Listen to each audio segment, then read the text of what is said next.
Hello everyone, my name is Heather and welcome to the channel Bookables. Today I'm here to do a video that I don't like to do because sometimes I get comments of being like, why are you getting rid of these books? But I am doing a massive unhaul. At the beginning of each year, I kind of really look at my shelves, my TBR shelf, and try to really comb it out because I have a lot of different reasons. Number one is space. I have these three shelves. They're in my living room. They're kind of all I have. And yes, I would like to have a room dedicated just towards books and things like that. As much as I would like to have a whole room dedicated toward books, I just don't think that's possible with, I have two kids. They take up a lot of space. I have to house my dad. My husband works from home. He has to have a place where so it's just not feasible, and I'm okay with that. Yes, I still like to collect books, but I have to look at my shelves and pick out books that I really love on these shelves. Like a lot of these are still books that I love and adore and talk about frequently. So the books you'll see today are some books that I've read. A lot of them are ones I've read, and some of them I haven't. And I'm trying to be very cutthroat and honest with myself. Like, do I see myself talking about this book on my channel a lot? Do I see myself picking it up again to reread it, a few pages from it?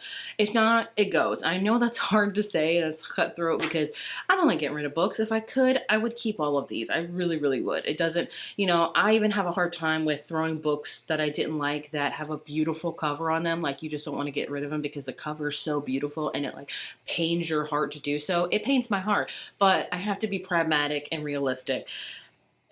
I like to be minimalistic, I say, as I have all these books behind me. But yeah, and if you're wondering where these books are going, these are going to a local thrift store where I live, where all the proceeds of that thrift store go to a local children's hospital where my brother actually was treated for cancer like long, long ago. He's totally fine and everything, but it's going to a good cause. Either that or they'll go to little free libraries around my house. I just don't like throw them out in the rain and stuff like that. So if you're mad about any of these, I'm sorry. I'm just, I'm trying to be realistic as possible. That's all I have to say. I only have a certain amount of number I'm working with. So I have a huge box in front of me. First up, I have Firefly Lane by Kristen Hannah. Oh my gosh, Kristen Hannah, is that one of your favorite books of all time by Kristen Hannah? Yes, The Nightingale, and I really love The Great Alone.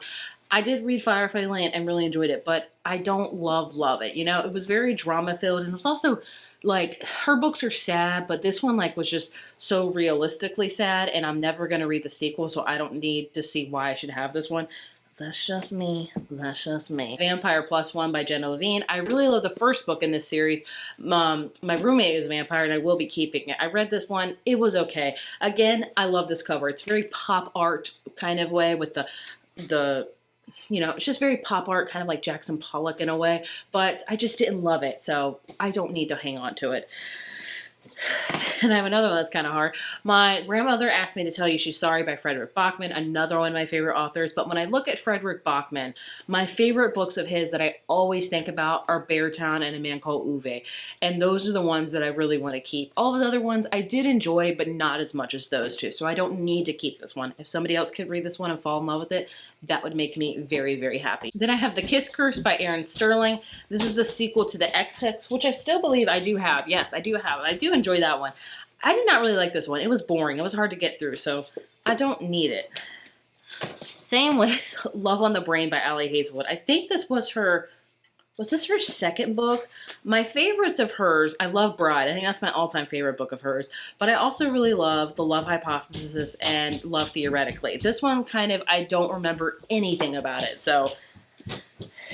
Then I have one that I do want to buy again, but I have an arc of it, and I'm trying not to, have arcs on my shelf. I know, that sounds kind of like, but I want to buy a finished copy of it, and that's Bookshops and Bone Dust by Travis Baldree. I did really enjoy this one, but I know there's a special edition at Target, so I might get that one, put it on my Christmas wish list for next year or something, but an arc. That's all I have to say. I think one that, I don't know how it was on my shelves, but I didn't enjoy it. I think because I like the cover so much. So Thirsty by Rachel Harrison. This is her newest vampire novel. I loved it. It was one of my least favorite books of last year. Why am I keeping it? I guess to talk about how much I don't like it. But hey, maybe somebody else will love it. It's a beautiful book. I feel bad that I wasted my money on it, The Southern's Book Club Guide to Slaying Vampires by Grady Hendrix. It's torn. I've read it. I do really enjoy it, and I do want to own the actual paperback or hardback, whatever, but it's an arc, so I need to part ways with it. Other ones, Done and Dusted by Lila Sage. Again, this one pains me because I love the cover so much, but I just don't need it. I really don't. I didn't love it that much. I liked Lost and Lassoed as my favorite in the series, and I'm keeping that one. And I do like the cover on that one even more. That's like my favorite cover, so I am keeping that. Then I have, is this another art? No. Unfortunately Yours by Tessa Bailey. I did really enjoy this one, but it's not one of my favorites. My are like Reborn Yesterday, and Happened One Summer, so I'm keeping those. Let's see. Oh, From Luke Off with Love by Mariana Zapata. I read this. Did I read this last year? I don't know. I think I've learned that my favorite Mariana Zapata book is From the Wall of Winnipeg. I mean, I love that one. My favorite romance is Keeping It. But the other two I've read of hers, which I think are in here, I don't know, I didn't love as much. You know, they were just kind of okay. So this is a big one, and it doesn't need to be taking up room on my shelf.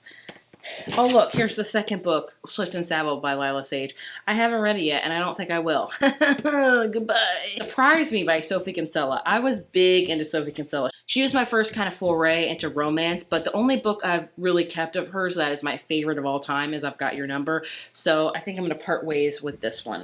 One I haven't read yet, again, is A Dawn of Onyx by Kate Golden. I bought this a couple years ago on a whim. Haven't read it yet. My kind of rule of thumb is if it's been on my TBR shelf for like 2 years, you're not going to read it. So just part ways with it.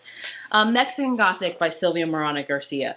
I read this book, really enjoyed it. But when I think about thrillers as a whole, if this is one of my all-time favorites, it's not. It's like I really enjoyed it, but it's not one of my all-time favorites. I have about 3 shelves up here I keep for thrillers, and it's starting to get really full, and so when that happens I have to really whittle it down to keep like my favorites of favorites. It sounds horrible, it really does, I know. That I've read that I'm getting rid of is Beautiful Ugly by Alice Feeney. I read this one literally last month, did not enjoy it. I've only kept one Alice Feeney book, and that's Daisy Darker. Yeah, she's a hit or miss author for me. I really didn't enjoy this one, but I love the cover, love it. Just wasn't it. And the last 4 I have are books that I haven't read that have been on my shelf for a little bit, so I don't think I will read them. Last Call, The Local, Sarah Grinder Rees. Haven't heard much about it, so I don't know why I haven't. Then I have Under Lock and Key by Lana Ferguson. I haven't read a book by this author, and this one sounds okay, but not something I'm like really itching at the bone to read, so I'm going to say goodbye to it. The Blue Hour by Paula Hawkins. I tried to read this one last year, DNF'd it. Was it last year? Yeah, I just couldn't get into it. So I don't know. Maybe I'll revisit it one day. Oh yeah, look, I got into page literally 13 and I just was like, I don't feel this one at all. And that's okay to happen. And then I have, the last one I have is End of Her Story or End of Story by A.J. Finn. This is by the author, The Woman in the Window, which I did not enjoy at all. So why I bought this, I don't know. But I don't know, I haven't heard literally anything about it. But it says for fans of Knives Out. So it's like, I can understand why I bought it in a way, but then I'm like, it's been a year, I haven't read it yet. So there's that. So I'm getting rid of quite a lot, but when you look at my shelf, you really can't tell that much.